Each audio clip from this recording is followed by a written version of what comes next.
Je m'appelle Papadi Amadou Fall. Je suis plus connu sous le nom d'Amadou Fall tout simplement. C'est ma signature dans le milieu journalistique.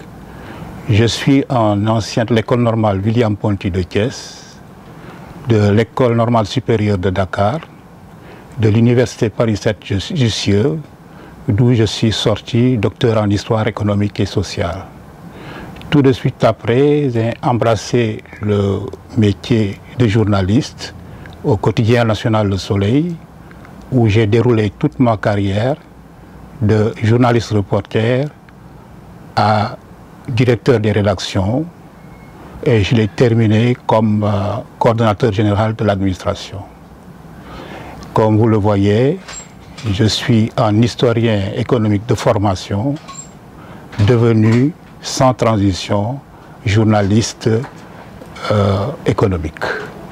Colonisation, indépendance et après le temps des crises revisite notre histoire de l'esclavage jusqu'à ces jours que nous vivons présentement. C'est une longue période que je survole en fait parce que réécrire l'histoire de toute cette période est une gageure et il y a déjà de grands historiens qui sont à l'œuvre et le travail avance convenablement. Nous l'avons plutôt survolé pour resituer pour les générations à venir qui auront à lire ce livre les séquences de crise que nous avons vécues de cette période jusqu'à maintenant, qui ont affecté gravement leurs ancêtres et leurs parents et qui nous portent préjudice également aujourd'hui. Le livre est séquencé en plusieurs thématiques. Nous partons, comme je l'ai dit, de la pré-traite des nègres, en passant par la colonisation, et durant cette colonisation, la saga des Libano-Syriens, la saga des Sénégalais exclus de leur propre économie, les guerres, les deux grandes guerres, et à chaque fois, il y a encore beaucoup d'autres thématiques, il y en a une dizaine, une quinzaine.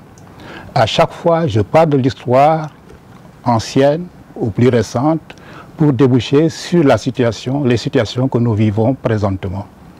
Dans cet ouvrage, nous déconstruisons en particulier une thèse selon laquelle la finance a énormément investi dans les colonies pour leur mise en valeur.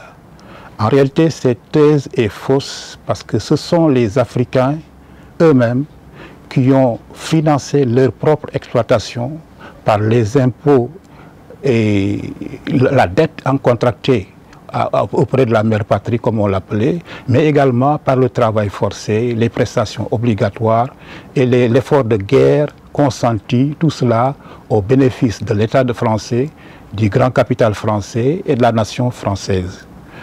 Nous insistons également sur le fait que jusqu'à nos jours, bien après les indépendances, les intérêts français sont encore dominants, les intérêts français et coalisés sont encore dominants dans notre espace, disons, à travers des politiques imposées de l'extérieur. Je parle des ajustements structurels et des politiques d'ajustement structurel et autres. Ces intérêts se sont maintenus et ont quasiment phagocyté les nôtres. Et ce sont des situations, c'est des perversités que nous vivons jusqu'à ce jour. Et ça, je le montre à travers le livre.